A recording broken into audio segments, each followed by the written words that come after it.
This is SMTV. We are here at NABOB in Washington, D.C. for a star-studded event. Sit back, relax, and enjoy the show.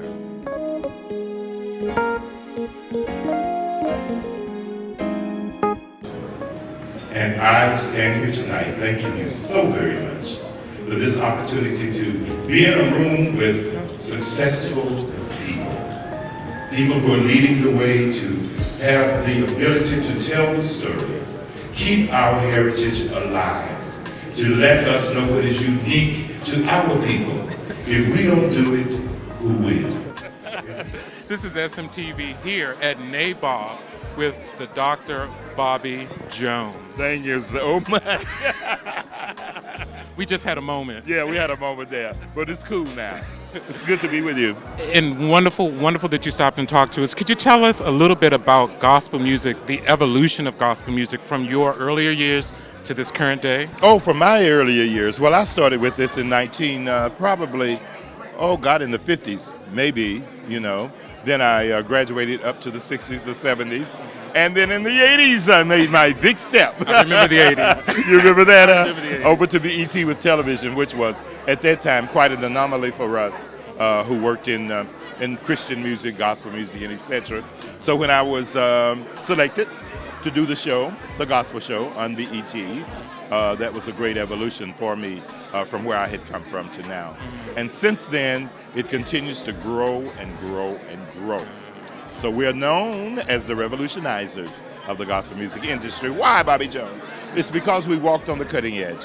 We not only brought the good gospel musical presentations from the artists that sing, but there are other people who have great talent that are in the church, and those talents have been expanded on.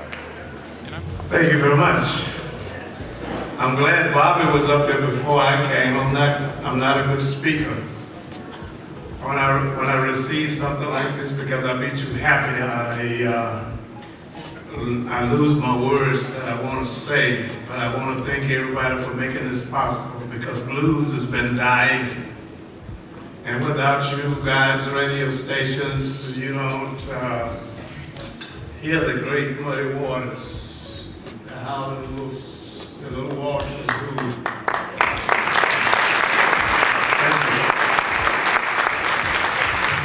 And every time I get something like this, it should have went to them. Because I'm just a student. I don't thank you. Thank you. And you look fantastic. Thank you. So who are you and who are you wearing? Sophia Nelson, Jet Magazine. Oh, excellent, excellent. And who are you wearing, Sophia?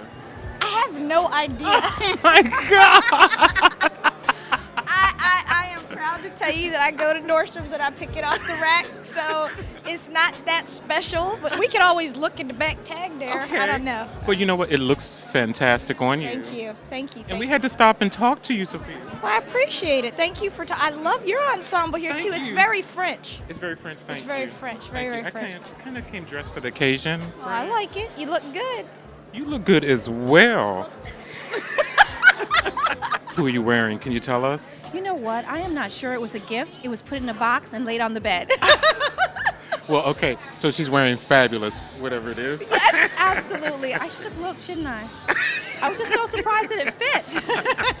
Well, it looks great on Thank you. you so much. I appreciate that. Okay, enjoy the evening. And your name, please? It's Taylor Thomas. Taylor Thomas. Yes.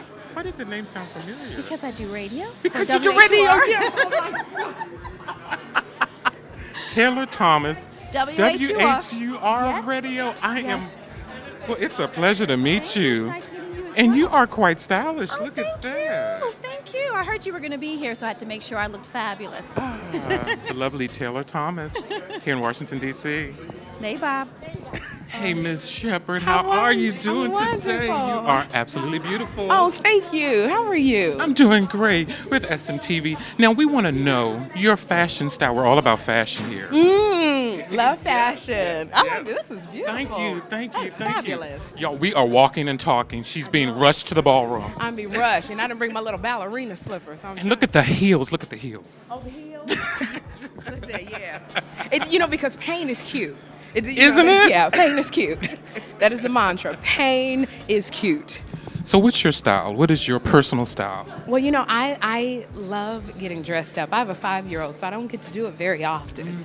But I love hair, I love makeup, I love frou-frou, you know, and I think it's really important. I think, you know, for a woman, because we do so much and we pay so little attention to ourselves, you gotta have some time where you just, you know, you just do the works. Yes. And it's okay. You do some makeup, you do some, you know, some high heels, even if you only say hi in the high heels. Yes. It's just important that we take some time for ourselves and get it together. So I like the glam. Yes, yes. And you are certainly glam, and you know how to pull it together too, I might add, because you're looking ravishing tonight. I appreciate that. Carmen Mark Volvo.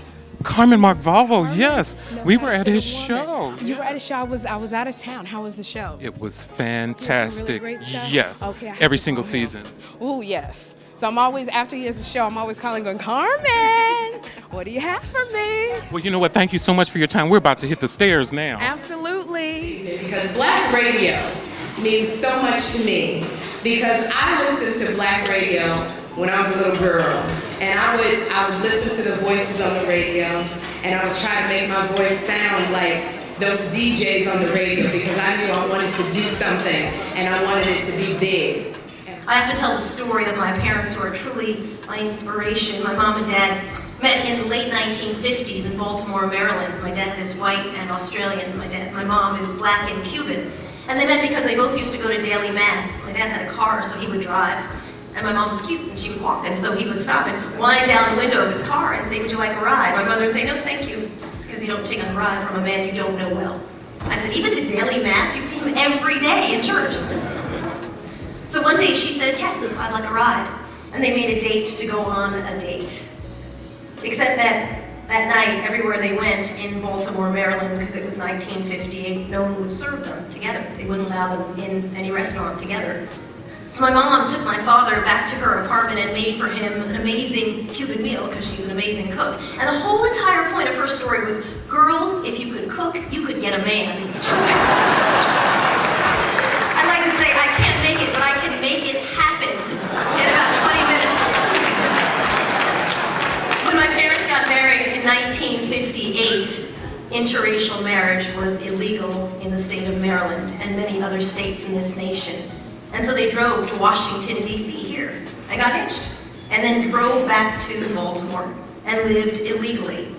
And by the time the Supreme Court would overturn the ban on interracial marriage in 1967, they had 6 kids. And I used to ask my mother, what was it like then? When people would spit on you as you walked down the street, and when people would harass you. And you know what she said, which I always thought was so amazing? She said, "Oh, Lovey," she calls me Lovey, "Oh, Lovey, we knew America was better than that. And I know that America is better than that